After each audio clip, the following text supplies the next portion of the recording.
when you're young, you tend to be like really idealistic and you view the world very simply, right? So you think of things in a more black and white way. And you're like, I'm going to do a passion. I'm going to find it. I'm going to love it. And it's going to be great. Or I'm not going to do it. And it's going to be terrible.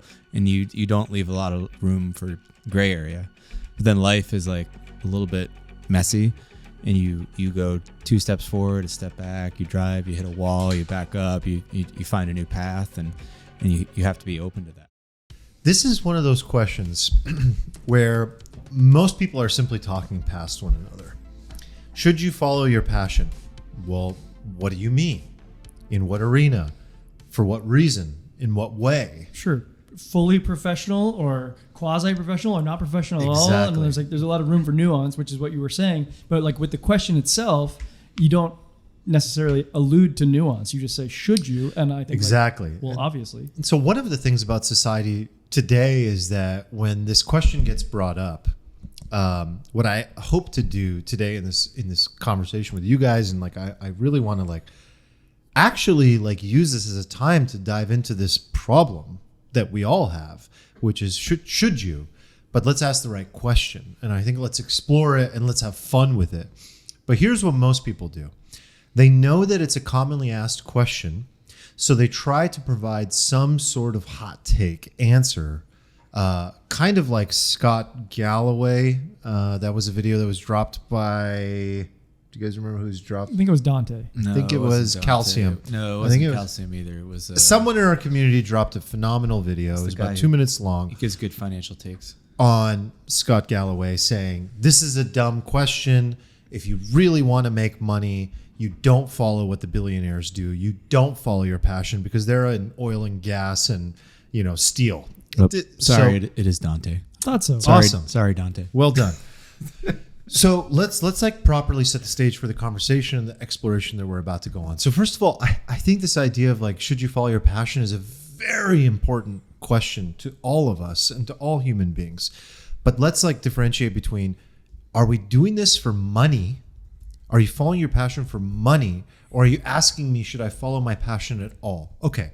So if you're following your passion, like I on Flow, which is where we all kind of got this started on my Flow podcast. Have gotten to talk to people about this exact idea in tremendous detail. Like I don't even know how many hours of talking to people about this topic. And I've gotten to explore this idea with people across the spectrum that are in the middle and on the opposite ends of the spectrum. One example, and I brought this up in our community chat as well in Discord, is someone by the name of Ari Meisel. Ari is a person who believes in a concept called less doing. And the idea is that you should not seek fulfillment in your work. It's actually a flawed idea at all in the first place to want to find happiness or joy or bliss or peace, which back to our happiness episode, in your work. So this whole idea of like following your passion when it comes to your work as a mechanism to making money is flawed. What he argues for is to make your work, your career, your job as efficient as possible so that you can create more time outside of this arena to enjoy yourself. And that is where you can find like a 4-hour work week style potentially. Yeah, that's a good way to put it. But the thing about 4-hour work week is like Tim Ferriss also interjected some ideas of following your passion within that 4 hours. So Ari's is like, do everything you can to be this as efficient as possible to then go and be like, I want to be a woodworker.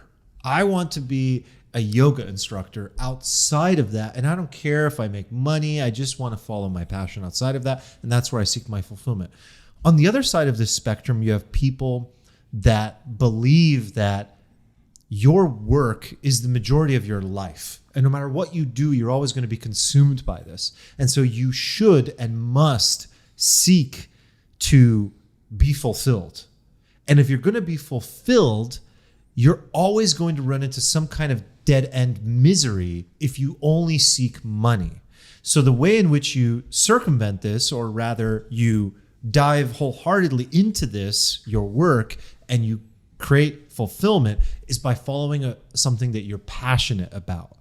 And one of my heroes, Alan Watts, famously the way I was turned on to him by our friend Jason, was one of his most basic lectures, which is one simple concept called, what would you do if money were no object?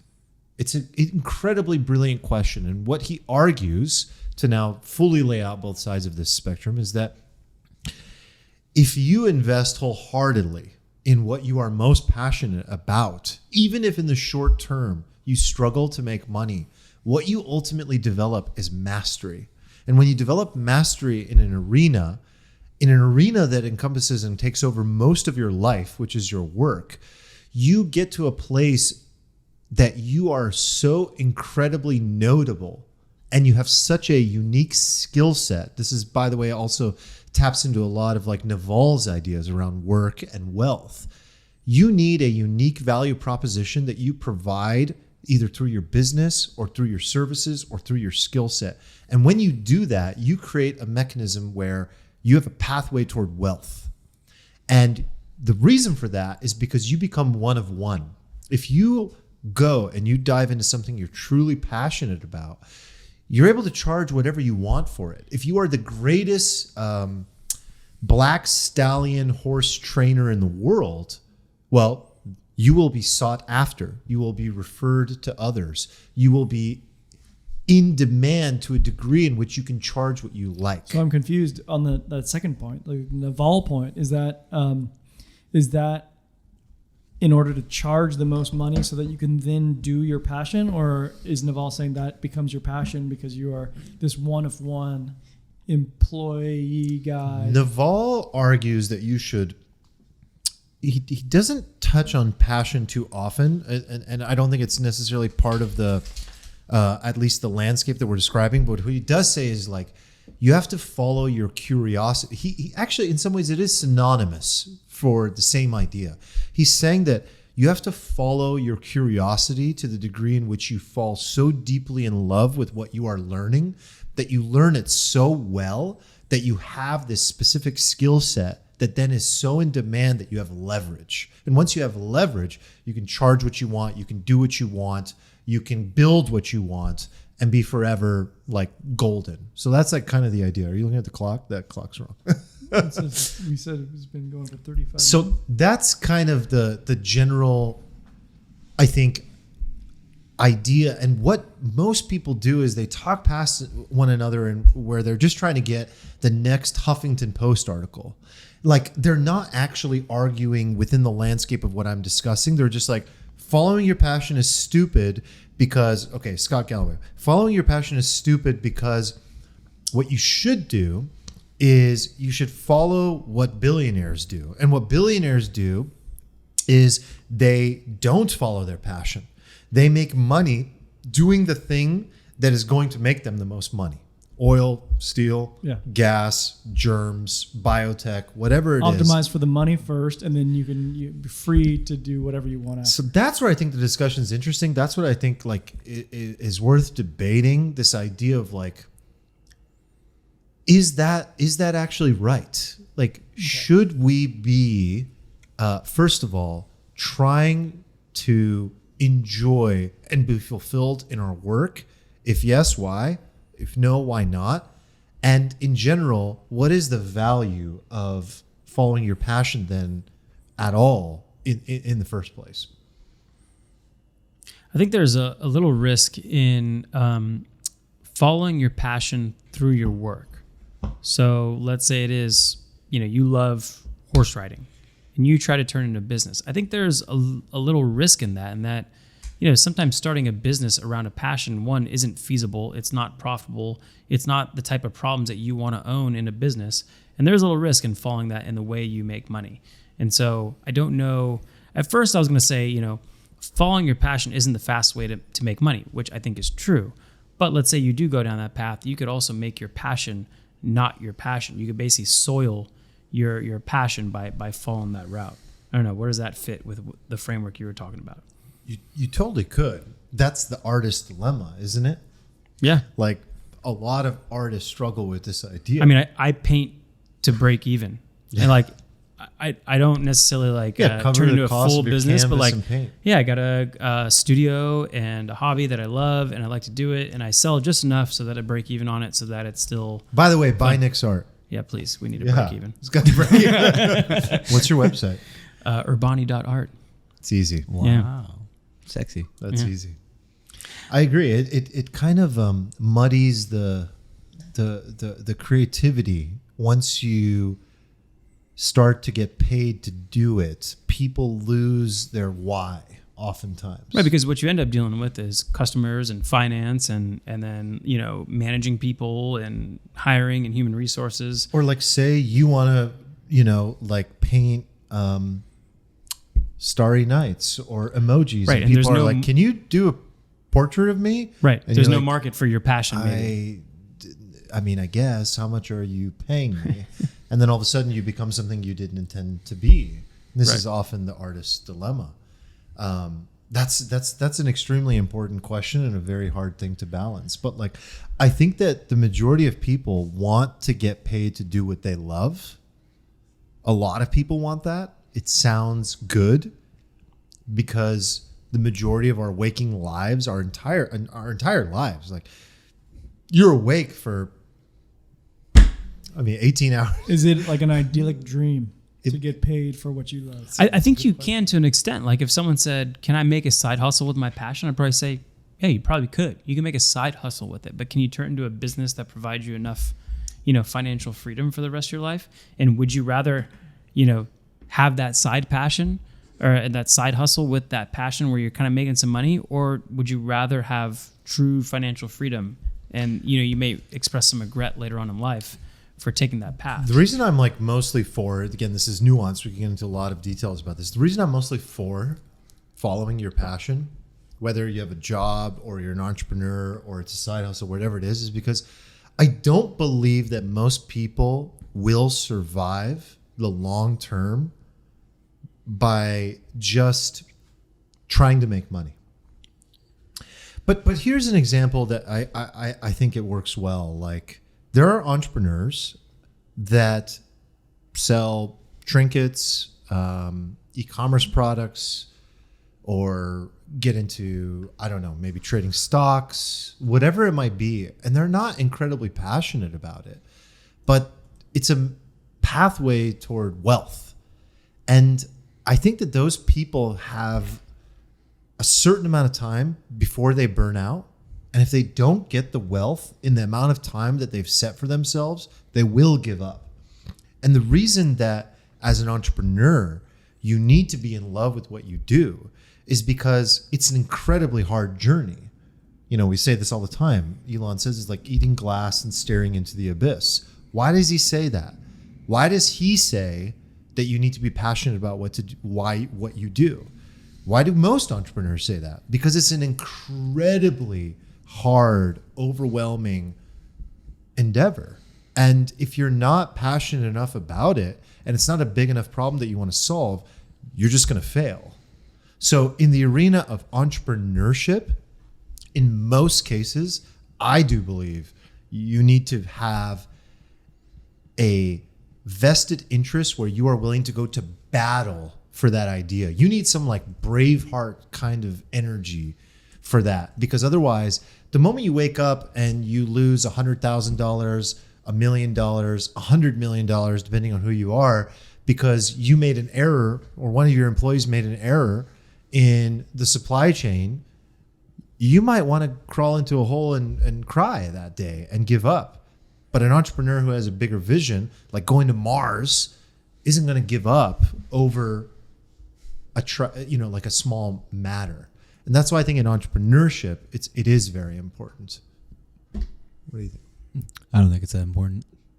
Do you believe that Elon Musk, I don't want to make this an Elon Musk debate. Go ahead, team me up. Do you believe that Elon Musk or entrepreneurs like him would be as successful if they were not passionate about what they were doing and the problem they were trying to solve? There's a differentiation between being passionate about the problem you're trying to solve and having some generalized passion for some element of the business that is not maybe agnostic to the problem you're trying to do or the product you're trying to sell, or there could be a passion for like a place you're trying to get to in life. And this is just like, this is the water you have to drink on the way to get you there. And that can keep people going. I think that we are bombarded as a society with these like overly romanticized and simplified visions of what it means to be an entrepreneur, what it means to live a life, to work, right? Because the reality is there's a selection bias. Like if Elon is just sitting there, well, I mean, Elon could probably just say whatever the hell he wants and he'll get pressed because he's just Elon, right? But I think a good example is like Chamath, right? Before Chamath was a thing, like a couple of years ago, did he exist a couple of years ago? No, he just came out of nowhere, and he rose to prominence on like a very specific and a very highly curated PR campaign, being sort of like bombastic or telling people like things that they wanted to hear, right? And that got him oxygen. So everything we see that like informs us about what it means to be an entrepreneur, what it means to like live your life, we're just like inundated with like overly romanticized or simplified or sort of like aggressive and non-nuanced versions of how the world is, and we latch onto these because they're good stories and they feel good, but like I don't think they're reality. I think it's like I don't want to speak too much for Nick, but like I know a little bit about his life and his businesses, and like we've done a lot of just very arbitrary sort of widget driven businesses that nobody would aspire to do. But I personally loved the general drive of running a business and just being in battle or problem solving at a general level. And it's not like my passion, but it was just something that like interested me, and I like to keep going. And I also like the idea that I was striving to like live this life of independence where I could be free to pursue my passions, right? Yeah. Like at a very young age, like I wanted to be a musician. And I made a conscious decision to not do that in a very sort of like mildly autistic left brain sort of way, where I just analyzed like the probabilities of outcomes, and I was like, my sample size of life is 1. So like I should probably optimize for a lower variance career trajectory, because God forbid I don't hit my moonshot, and then what have I done with my life? And I was surrounded by musicians who were either my teachers or instructors or wherever, who had these moonshot goals and they didn't work out. And I was like, I don't want to do that. What if I can play music? What if I can have all the time I want to do this? And what if I can just achieve that life by doing something more high with a higher chance of succeeding, you know? Yeah. I think, hearing you talk about this and thinking of some examples of like, you're talking about billionaires and did they follow their passion? But I also think about like the CEO of Waste Management. It's a company that collects the garbage. Did he have a passion for collecting the garbage? Probably not. And I think what is most might be an environmentalist. Maybe. But I think what's most informative in this conversation is actually game design. Yeah. Because in game mechanics.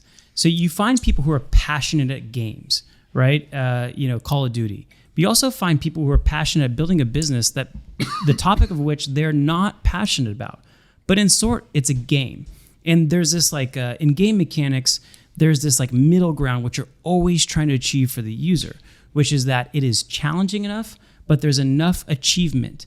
If it's too challenging, they quit too early. If there's too much achievement early on, then they fall off because it's kind of boring. And it's like this really tough path in game design, which you're trying to build. And if you can hit that, you create this addiction.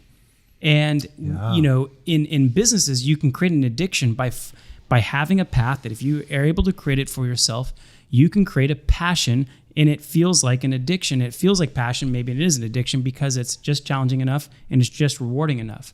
And so I think game mechanics and game designs kind of inform this, where you could find a passion or what feels like a passion that is turned into like a fun game for you, even though it's about something you could give a shit about. Maybe it's beverage distribution and no one cares about that, but you find this happiness where you're like, I've actually passionate about it. So I think what most people are passionate about is like, do I have autonomy in my job? Am I good at it? And is it challenging?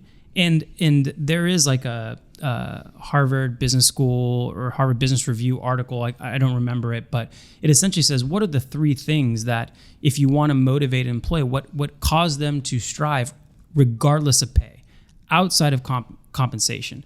And it is those things. Am I being challenged enough? Am I good at it? And do I have autonomy, some level of autonomy over my decisions? Right. And if you give them that magic thing, you created a game design in which it feels like passion. That's beautiful, because I had always thought that you guys were addicted to starting and running businesses.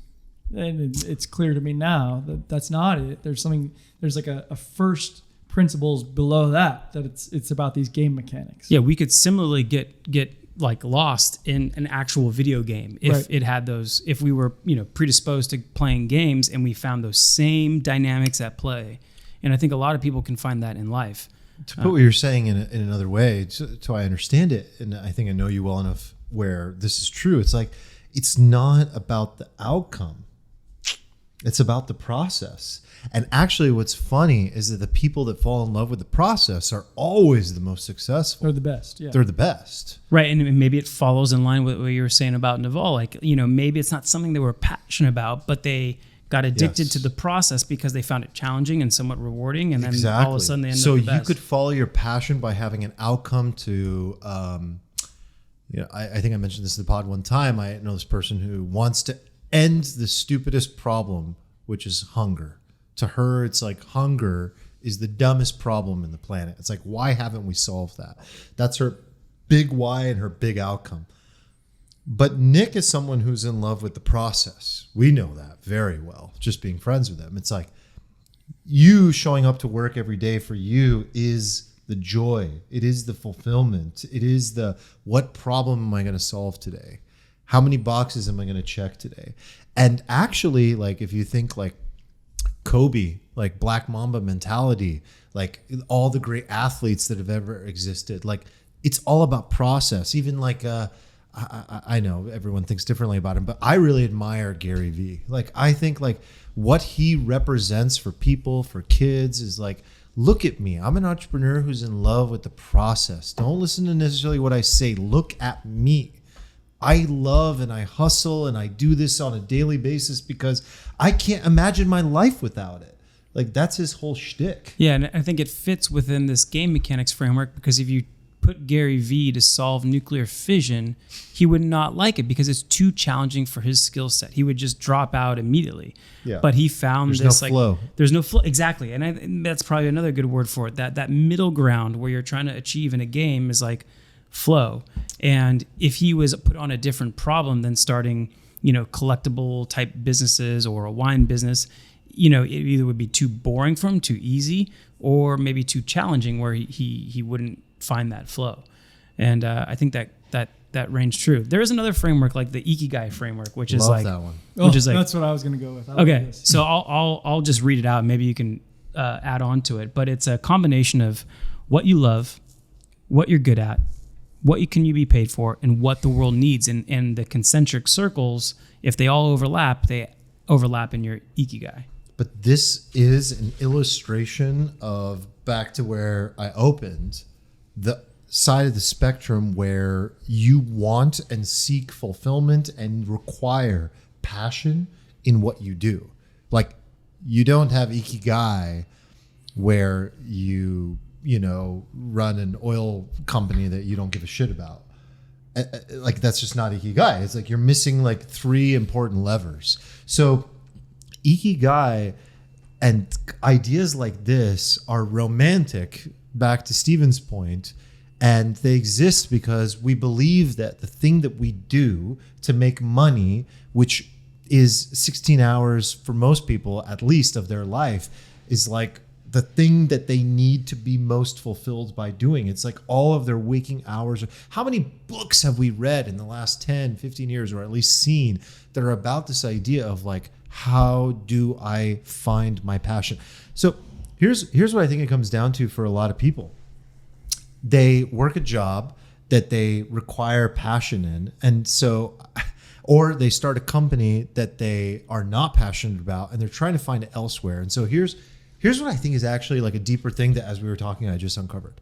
And that's why I said, I'm glad I opened with the intention of like exploration, because I just realized something. All of this is a pursuit of meaning. Every single discussion around how to find your passion is actually a human being asking themselves, where is my purpose? What is the meaning of my life? I don't care if it's in my work or outside of my work. I actually think about something you said often back in the day, Eric. You were like, you're a CFA working with, all these clients. And one of the things you've always said to me was like, I hope this is okay to share. I think it is, because you're obviously doing this now. Whereas like, I'm looking for ways to create content. I'm looking for ways to give back. I would like to create educational content. I remember when we were on my bachelor party in New Zealand. Do you remember that? And you were like, I'm ready to just like put myself out there, but I don't know if like, I don't know, but I think I want to do this. And like, it just feels like I have this innate desire to put this out there. I want to give back. I believe, and I'm not speaking for you here, I'm speaking more like broadly, that most people require this because they need meaning. This whole question of like, what is my passion and should I follow my passion is rooted in that. It's not about, do I need to get it in my work or outside of my work? It's about, what is the meaning of my life? It's actually an existential crisis. For most people. You're right. Yeah, and man, I agree with you. Like, just focus on myself now. Yeah, please. Use that as an example, because I think it's perfect. Well, I was going to go a different direction, but I like this. I think like, for somebody in my shoes, it's one thing to like watch numbers go up and down on a screen. That's not that fulfilling. Inherently that's fine, but that's not what brings you like your ikigai, your like life's reason for being, right? So for me, like in that moment, and even still, I'm like trying to define for myself what life is and like what is my reason for being here. And if all it is like watching numbers go up and down on a screen for clients, like I feel like that's a life unfulfilled for me. I do want to talk about this ikigai thing, because I think like the term itself in Japanese like roughly translates to a reason to live. And I think it's been a bit. Really? Yeah, it's been a bit. I think there's two parts, iki and gai. Iki means life, and gai means like reason. So like I think it's been a bit misappropriated, as like oftentimes like cultural references are, like where it's like entered in this like Venn diagram. But I actually do really like the Venn diagram that says like, okay, what am I good at? What does the world need? What can I get paid for? And whatever the fourth one is. Mm-hmm. So I actually like that framework, and particularly for this conversation, I think like when I was a young lad, when I was a boy, like I wanted to be a professional basketball player. I wanted to play for the Lakers. 5'10" Asian. 5'10" Asian guy. Yeah, Jeremy Lin. I just listened to our last episode. So sure, I peaked out physically at age 16. So you realize pretty soon after age 16 that it's like, well, people aren't going to pay for you to play basketball. So then, like, I think there is like an ikigai approach to that, where it's like, well, is there something adjacent to playing basketball that can still be part of your passion that you can pursue? And like, I was into professional sports. I worked for the Chargers for 6 years. I liked professional sports. So wait, I was like, what? 6 years? Yeah. First as an intern in college, and then like beyond college, I worked my way up. I didn't know it was that long. Working underneath. I thought this was like an internship. Well, it started there, but then I worked underneath this guy, Ed McGuire, who was the salary capologist for the Chargers. That's a job in a sports franchise. This guy like literally handles the money for like the team. Yeah. And I was like, well, I could do that because like I like sports and like I know finances. So like let me do that. God, were you gonna be? Oh, I wish you would have become the Bill James of football. That was like Moneyball. That was my sort of like my passion. And I think like if you take the ikigai approach to that, you're like, well, what am I actually good at? And what would people pay me for? That's like still in line with my passion, where the ikigai is still intact, where it's like, I still like professional sports. I'm still doing this thing. And then Ed McGuire, God bless him at that time, he's like, just so you know, there's only one of me for every team. and I'm not going anywhere. Yeah. And he goes like, I paid my dues to get here. He's like, I sold insurance for 15 years as a side gig to do this job that pays you $35,000. What? And I think the point I'm trying to make here is that like passion is fluid. So like at that moment I thought, oh, well, professional sports is my passion. But then I realized like behavior, my own behavior told me, because I quit that job, because I quit the job that was going to pay me $35,000 where I had to sell insurance on the side just to like survive. I realized that that's not actually my passion. So, and I have another example, like Mina's. You realize that it's not your passion because of the situation you ran into? Yes, because like, isn't that different? No, because I think you're constantly digging. You're constantly digging and trying to unearth your passions over time because they are fluid. So They like, are. yeah, because like, you know, when I was 4 years old, I wanted to be a pirate. Like, Yes. you know, so like it completely changes over time, right? Yes. And so like when I was 16, I want to play for the Lakers. When I was 4, I want to be an astronaut or a pirate or whatever the fuck. And like over time, you change. Yeah. And where you ultimately land is I think within this framework that's sort of mislabeled as Ikigai, but like it is within that concentric circles Venn diagram of like, what can you do that you actually enjoy, that the world needs, that they'll pay you for. And for me, I think now I've sort of found it, which is like in this world of finance where it's like it's helping people, it's like using my skill set, but I do like want to sort of like dunk on the idea that like what's the alternative? The alternative is like not pursuing your passion at all. Like that sounds like the stupidest life imaginable for me. Like at least pursue. Like I have no regrets that I like worked for the Chargers for 6 years. It was like an awesome time. And like I like with professional, like with basketball, I wanted to play for the Lakers. I went to the end. Like I played in high school. We won the CIF championship. That's as far as it went. I went to the end and I'm satisfied. Like I have no regrets with professional sports. I like got to Ed McGuire's understudy. Ed McGuire's like, you're going to not make any money. I was like, I reached the end. Cool. Like I have no regrets. I pursued the passions that I at the time were passionate about. And then you just constantly unearth the Ikigai where it's like, what can I do that I do find enjoyable and I'm good at that will pay me. I like that. So what you're saying is this is an iterative process, and it's like a process that evolves, and that's good because when I was younger, especially, when you're young, you tend to be like really idealistic and you view the world very simply, right? So you think of things in a more black and white way, and you're like, I'm going to do a passion, I'm going to find it, I'm going to love it, and it's going to be great, or I'm not going to do it, and it's going to be terrible, and you don't leave a lot of room for gray area. But then life is like a little bit messy, and you go 2 steps forward, a step back, you drive, you hit a wall, you back up, you find a new path, and you have to be open to that. I'm still doing that today. I think we all will be continuously doing that. Like that's the iterative process. Yeah. And that's kind of what I was like touching on earlier a little bit is that like I think that and everybody in the world isn't like me and Nick. Obviously, we're like this discussion is totally dependent on what your character and personality type is, right? Yes. But I do know that most of the stories of this stuff that get told are not told by people like me and Nick. They're told by the storytellers, the romanticizers, the people who like say things that sound good or interesting, right? Because that's how the message gets out there. But that means that these kind of more boring, nuanced messages get lost in the shuffle, and then you're left thinking that life is supposed to be this like really like simple, overly romanticized thing, when often for the majority of people it's not. It is a little messier, it is a little gray, and it is a little more of a touch and go, trial and error type process where you just iterate. And it's important to, I think that to realize that there's nothing wrong with that. That is the story, I think, for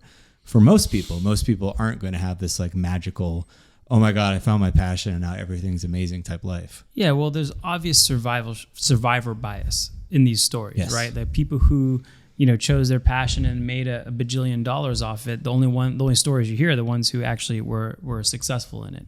So, as we were talking about, what following your passion feels like, it's funny, I finally did find that gamification mechanic that I was talking about earlier. And it's funny you mentioned flow, because flow is the middle ground in this challenge and skill thing. And on the other side of too much challenge is anxiety. And then on the other side is boredom. And so if you don't know your passion, if you cannot find a job in which fits your passion that you know of, then design a game for yourself in which you have like an appropriate amount of challenge, an appropriate amount of like skills where you find that flow. And I think it does match up with that Ikigai framework in the fact that when you are on that middle ground of that looks just like Ikigai to me, but on a different type of chart. Right. And so in the middle, there's obviously a need for in the world. There's something you can get paid for because there's a job or a game that you've like decided to play in, and it's something that you love, and because you get that enjoyment because you are in that like perfect amount of challenge and achievement. And so I think they do fit in. I just think that as we've been talking, to me it feels like this game design mechanic that if you can create it for yourself in your life is more informative than the Ikigai. Okay, so let's say that framework exists, and that probably exists for a lot of people. Can I offer another one? Yeah. Mm-hmm. And this is something I thought about, as soon as we chose this topic, I was thinking about Mina's dad, Ammon. Ammon left Iran at age 52 years old with his young family. And he left first on his own, right? He left first on his own, but like he brought his family over, and like it became clear to me that this guy, like, so he was an engineer back in Iran, and this guy was passionate about his career at first, but then it like using that like same unearthing framework, like what became clear to me is that his passion was his family, and when he left Iran to like leave his career behind, he came to the United States. He brought his family over and he started working as a dry cleaner, and that's where he retired. Like he lived his later years as a dry cleaner, but to him, his passion was fulfilled because he provided a better life for his children. So it's like his passion was his family, and I don't think that aligns so much with that Ikigai framework. What will society pay you for or whatever? But like, it did sort of illustrate to me that your hierarchy of needs can change throughout time. I really think the question we're asking is like, what is going to give me fulfillment? Like, I truly do. And I think that Stephen mentioned this, but I've been thinking about this the whole time as well, is like, this is a very personal question. Like, most people have to determine for themselves, like, am I going to choose to find passion in what I do or outside of what I do? And there is no right answer. It's a very personalized path that we each embark on. Like, I'm sure that, Nick, you've been passionate about what you do or the problems that you're solving along the way at times. I know for me, to use myself as an example, I'm one of those people where if I don't enjoy what I am embarking on for like 7 minutes, I'm miserable. So like my entire life has been this game of just like, what am I passionate about? And that's my filter, and that's all I do. So You've done a really good job of that, actually, now that I think about like the path you chose. Everything I do runs through that filter. I would not do this podcast. I would not run my company. Where would you put, early on you worked at 3M. Yeah. Where would you put that in there? Because like that was That's like, a good question. It feels a little out of place. Like everything else after that followed. Yeah. But did you need a little... No, like, that was not. Well, it allowed you to go to New York. That was it. Yeah, that's it. That's all it was. Okay. So it was 2008, 2009, just graduated. Every other kid is moving back home to work at Starbucks or the local 24-hour fitness. It's like a financial crisis time too. And I get offered $65,000 a year base plus commission, a brand new car, a credit card with no limit, and like 9 other things I can't even think of in terms of benefits, and the opportunity to travel the country for free and accumulate points and live in an apartment in Manhattan. How do you say no to that? I'm glad you did, because we definitely crashed on your apartment couch a few times. I'm definitely doing this. It's going to be awesome. I met incredible people, and I got to live in New York City. Like that was just like all it was. It was like, do you want to live in New York City and get paid was like, yes. Okay, so that kind of fits now. Yeah. It fits. Yeah. But it wasn't like what I was passionate about was Exploring. at the time. Yeah. You've always been an explorer. That was an Exploring, but like I also really wanted to master the art of working with high-end C-suite clients. Like I got to go to Home Depot headquarters, Lowe's, Ace Hardware. Like I was part of the construction home improvement division of 3M. I got to work with elite people. Like it was incredible. And then, Google calls one day and like, are you interested in this? And I was like, oh, I get more access to more elite people.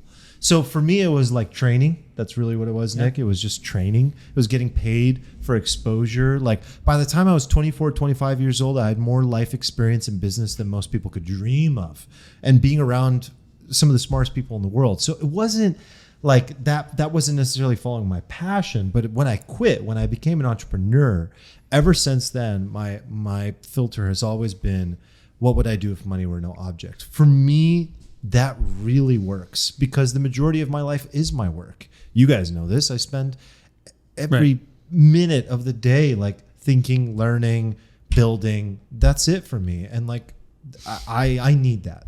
So I was going to ask you a question, Stephen, but you want to follow up on that, or can I ask? Yeah, go for it. So, you are currently, your job is essentially managing your money, and you have a passion for music, you have passion for other things, but I don't know, do you feel like you're following your passion? Do you feel like in a good zone, or is your ultimate like, well, I just need to double up one more time and then I'm going to, become a concert pianist? Well, he laid out his thesis in Discord today. It was pretty awesome. Yeah. So, I mean, like, Winery. where do you find yourself? Because dog, by the way? A wine dog is a dog that Hangs lives around on a it. winery.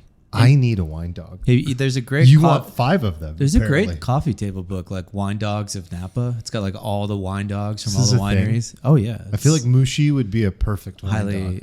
highly recommend. Yeah, no, I'm still iterating. I'm still not. But right exactly now, sure. do you feel like you're following your passion? I do for the most part. I mean, I've put in a lot of work in life at this point, and I feel like I'm in a really good place. If it's not like the most perfect place, but I'm also Never like is. overly Never is. in desire of optimization. Optimizer. Yes, the optimizer.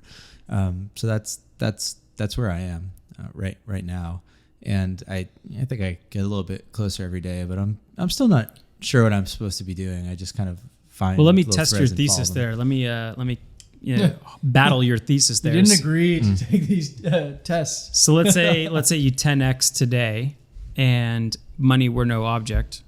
Would you still just manage your money and optimize, and maybe not take as much risk? Maybe just keep optimizing. You can take a portion of your portfolio and keep managing money, or do you do something completely different?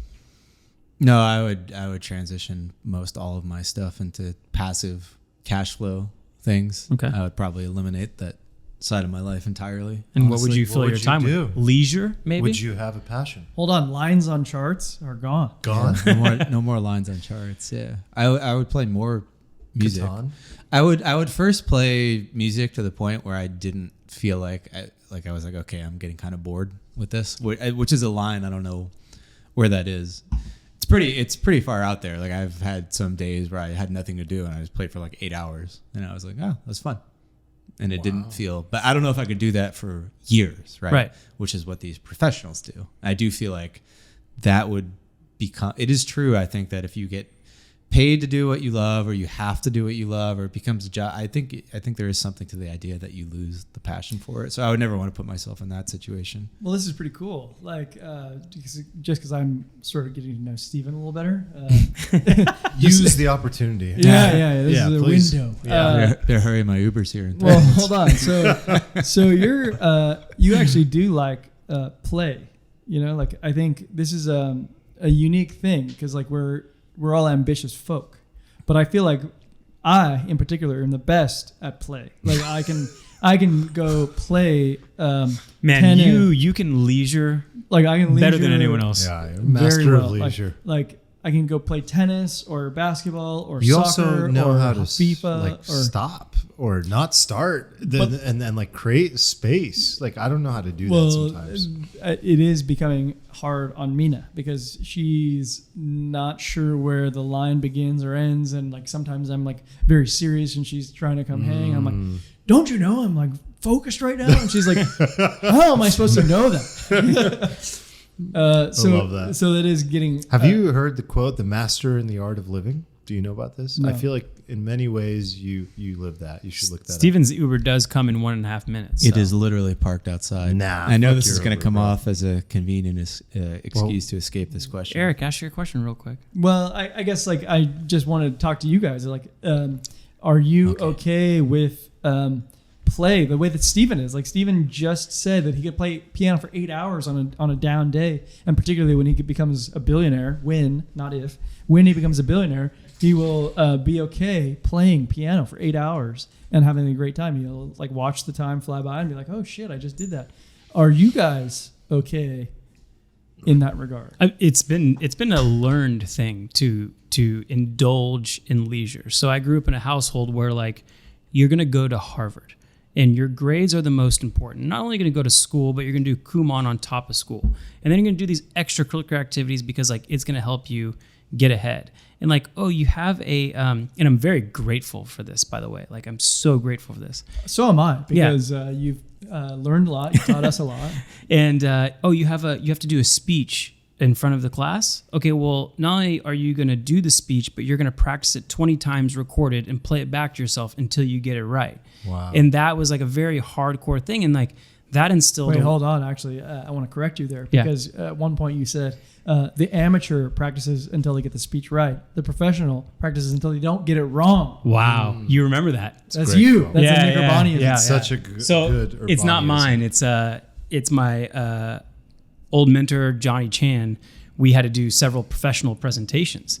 And I would do it once and he'd be like, okay, well, 24 more times. And I'd be like, what do you mean 24 more times? Like, we're going to do it 25 times is the magic number. And we would do it in the first 5 were terrible, but the first 5 we could do it like in our sleep. We could throw balls at each other, distractions, everything. And he's like, we're going to do it till we can't get it wrong. Jesus. And meanwhile, I just show up to this podcast like a drunken sailor. Mostly drunk. I love it. Thank God for Nick. Yeah, I got my I have to prepare Seriously, a little bit. I love it. It's like a neurosis. But anyway, like over time, I was like, okay, like leisure is good, but it still feels guilty a little bit. Like when you sit on the couch and watch a show, it feels a little guilty. I have trouble with it. I view everything through the lens of like maximum optimizor.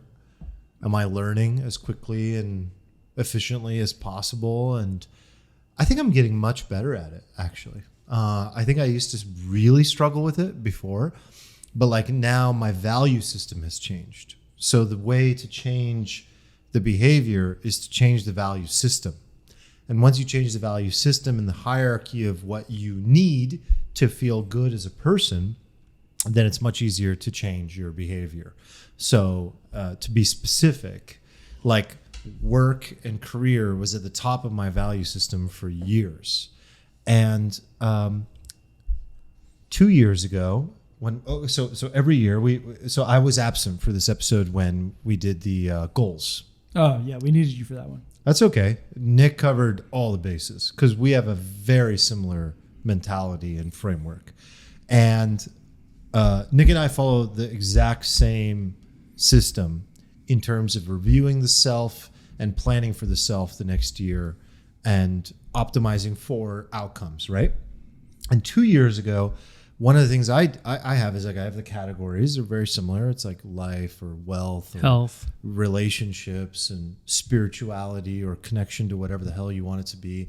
And I flipped mine 2 years ago where it used to be work at the top and then like relationships. And I don't even remember because it's like an old self. And I flipped it. I was like, well, okay, let's like really think about this. And I like to do this at the end of the year and dedicate 3 days to it if I can and be alone for as much as possible. I feel like I don't know how deep you went into that. I don't remember. We didn't talk about some of our 3-day retreats where we would exactly. like, yeah. We didn't talk about like the most the most powerful thing, maybe we do that toward the end of this year when we get there. But like the most powerful thing is going away for 3 days or just creating space for yourself to review the year, learn from it, celebrate it, and then go, okay, what can I do differently next year?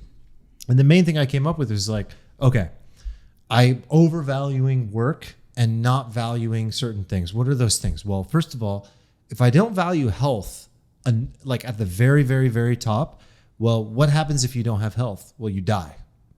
It's that simple. Can't work if you're dead. You can't do anything. So it's like, okay, health is number one. Then for me, like my connection to the self, the higher self, and the universe, my form of spirituality came next. It was like, that's very important to me, to know that like I'm living to my absolute, like I'm connected. I have a sense of connection to what I do and why it matters. Okay, great. And then relationships. If I don't have relationships, I have nothing. We know this, the Harvard Grant study. Okay, perfect. And then fourth, maybe even fifth was like work. And when I reevaluated this, what happened for me to finally get to the root of your question is I started to create space for things that actually fucking mattered. Like tennis, pickleball, paddle, golf, podcasting, fucking masturbating. I don't even know. Like all of those things are more important. Eric wants to give you an amen. All of those things. Once you said leisure, masturbating, I was leisure. like, yeah, yes, you were in. yes. Yeah, sex is cool too. You know, FIFA, all those things. They all matter way more. And I realized that I don't have to find my fulfillment only in work. And it changed the entire game for me. Changed everything. Right. Where are we at? We're gonna What's get a the Mr. timer? Beast burger. We've expired. Have we expired? We've all right. Yeah. We're right about there. We're right about there.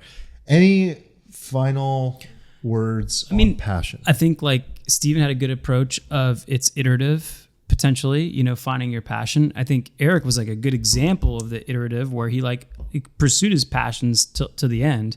And I think maybe you and I kind of found our conclusion through this conversation. It's like, maybe not follow your passion, but like design a game in which like it all comes together, which your passion like grows no matter what it is you're working on, where you have a little bit of challenge, a little bit of achievement. And I don't know. That's kind of where I've seen these. I think I saw a quote. I saw a quote on Twitter, maybe even today, where a successful guy I follow, Sahel Bloom, maybe he goes, number one for me is that regret feels worse than failure.